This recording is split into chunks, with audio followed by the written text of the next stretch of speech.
اللهم صل وسلم وبارك على سيدنا محمد وعلى آله وصحبه أجمعين. تعالوا النهاردة نعمل الباتيه بكل سهولة بدون طبقات توريج بدون زبدة. يلا بينا على المقادير.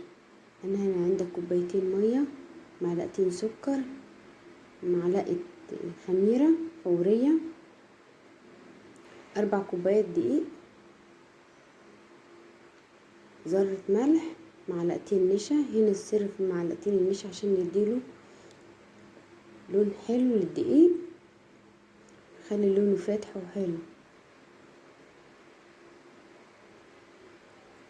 ابتدي اخلط المقادير كلها مع بعض، بعد كده انزل بالدقيق، رشة الملح، معلقتين النشا.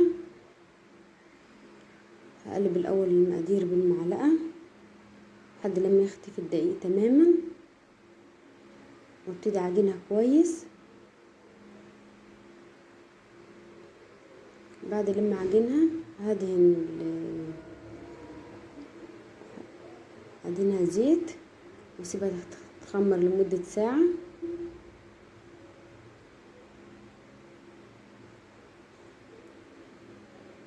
بعد لما اتخمرت وبقت بالقوام الحلو ده، الله على جمالها بجد. العجينة طرية وتحفة وقطنية وزي العسل.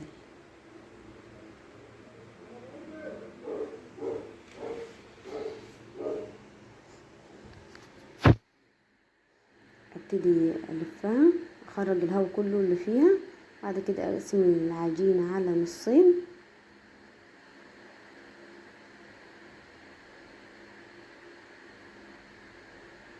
النص التاني احطه في الطبق لحد لما ابتدي افردها مستطيلة مربعة اللي المتاح عندك على حسب ما انت تعرفي تفرديها.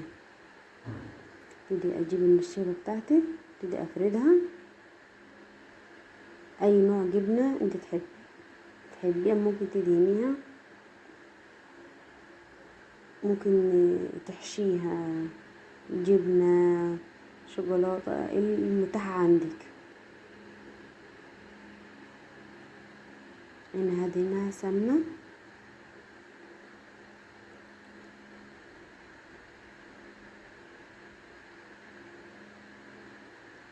بعد كده ابتدي الفها رول، نجيب اللي تحت فوق وابتدي الفها واقطعها بالسكينة. بعد كده ارصها في صاج دهون حبة زيت. بعد كده اعمل الطبقة التانية،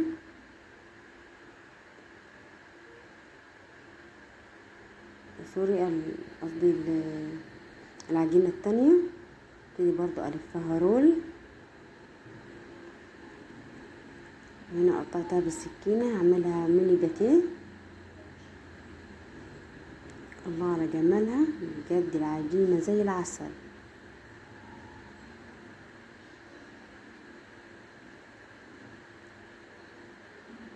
هنا دي انا عملتها سادة، اقطعها بالسكينة، ارصها في الصاج.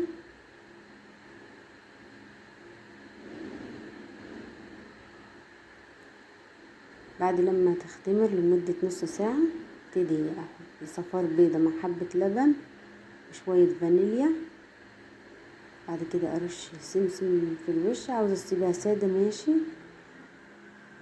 تطلع بالجمال والطراوة والحلاوة بجد. عسل عسل. متنسوناش بلايك وتدعمونا اشتراك في القناة.